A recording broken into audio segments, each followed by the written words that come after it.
Have you ever caught yourself whispering silently, "I'll never make it. I'm not enough. Maybe this is all my life will ever be"? It's a dangerous whisper because it doesn't just live in your head, it shapes your reality. What if I told you that every limit you think you see in your life is not written in stone, but written in thought?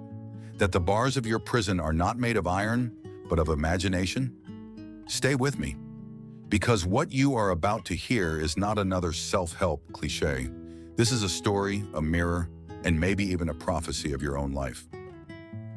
The hidden war within. Most people live in a constant war within their own minds. They appear fine to the world, smiling, working, playing their roles. But beneath the surface, there is an inner critic, a relentless voice that whispers, "You're not smart enough. You're too late. You've already failed." And what's worse, we don't even question this voice. We obey it as though it were truth. The German theologian Dietrich Bonhoeffer once wrote, "The most deadly enemy is not outside, but within." He was speaking of tyranny, of course, but the idea reaches deeper. Our own inner thoughts can enslave us more brutally than any dictator. You don't need chains on your hands when you already carry chains in your mind. A story of defeat and resurrection. Let me tell you the story of Arjun. He was born into poverty, the kind where every day is a negotiation between hunger and hope. His father worked endless hours. His mother carried silent despair. From childhood, Arjun was told one message: stay small. Don't dream too big. Life is meant for survival, not success. He carried this script into adulthood. Every time he tried to rise above his conditions, a voice inside whispered, "Who do you think you are? Men like you don't win."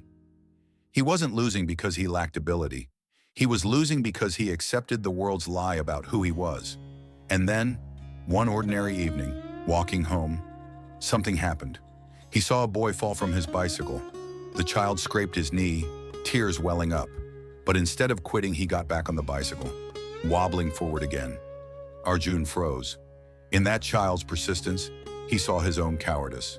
Children fall and rise without hesitation, but adults fall once and build entire philosophies around why they should never try again.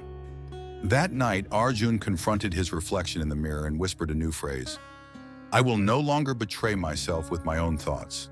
That was the beginning of his resurrection. The philosophy of thought philosophers have argued for centuries about what shapes destiny: fate, free will, or the gods. But perhaps the simplest truth lies in this: our lives are built from the architecture of our thoughts. Plato believed that thoughts are the shadows of reality, that everything we see in the world first exists in the mind. Nietzsche pushed further: he who has a why to live can bear almost any how. But what if the why begins with belief itself? Consider this: every invention, every revolution, every love story began as a fragile, invisible thought. A thought that could have been dismissed, ridiculed, or abandoned. But when held long enough, fiercely enough, that thought became a world. The psychology of negativity. Modern psychology tells us something chilling. The human brain is wired with what scientists call the negativity bias. Thousands of years ago, it kept us alive. Our ancestors had to assume the worst in order to survive predators and danger. But today, that same wiring works against us. We obsess over criticism, replay our failures, and magnify doubts, while ignoring small victories and possibilities. It's not that you're broken, it's that your brain has been trained by evolution to search for threats. But here's the uncomfortable truth. Most of us are no longer hunted by tigers. We are hunted by our own imagination. The discipline of positive thinking. This is where positive thinking comes in, not as a shallow mantra, but as a discipline, a mental resistance against the default programming of fear. Think of it like training a muscle. When the thought "I can't" appears, the discipline is to respond, "I will learn." When the thought "I'm unworthy" rises, you whisper, "I am in progress."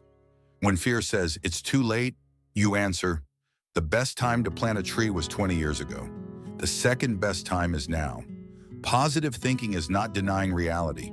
It is choosing which reality to strengthen. History's great proofs. History is full of people who weaponized positive thought against impossible odds. Think of Nelson Mandela, imprisoned for 27 years, yet never surrendering the thought of freedom. He said, "I never lose. I either win or I learn." Think of Viktor Frankl, a psychologist who survived Auschwitz. Surrounded by death, he discovered that the last freedom no one could take away was the freedom to choose one's attitude. Or consider Thomas Edison. Thousands of failed experiments, but each failure was redefined as a step closer. That single reframe of thought lit the world. Their circumstances were brutal, but their minds were unconquerable. The uncomfortable twist. But here's where I need to challenge you. Positive thinking alone is not magic. Too often, people confuse positivity with passivity, as if simply thinking happy thoughts will deliver success. That is delusion.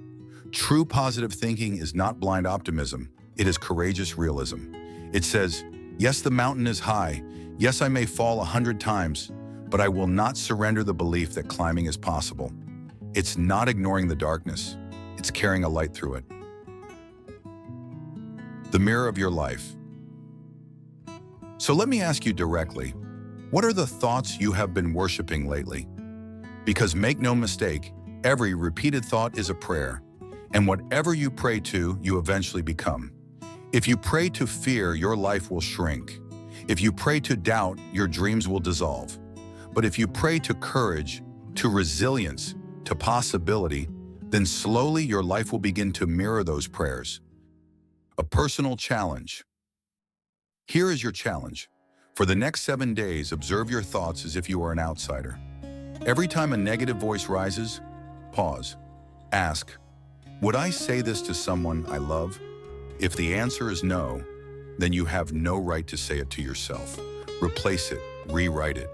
Repeat it until your mind no longer recognizes the old lie. It will feel uncomfortable at first. It will feel fake. But remember, your current negative thoughts also felt fake once. Over time, you repeated them so often, they became your truth. Now it's time to write a new truth. The lingering truth. At the end of his life, the philosopher Marcus Aurelius reflected, the happiness of your life depends upon the quality of your thoughts. He was not exaggerating. Your job, your relationships, your health, your courage, they are all born from the soil of thought. A poisoned soil grows poisoned fruit. A nurtured soil filled with positive conviction can grow a forest. So I leave you with this. You are not one action away from a new life. You are not one opportunity away. You are one thought away. Guard that thought. Protect it fiercely. Feed it daily. Because the person you dream of becoming is already waiting for you, inside the walls of your mind. If this message stirred something in you, share it with someone who needs hope. And remember, subscribe to this channel so together we can walk further into the shining trails of prosperity. Until next time, choose your thoughts, because they will choose your life.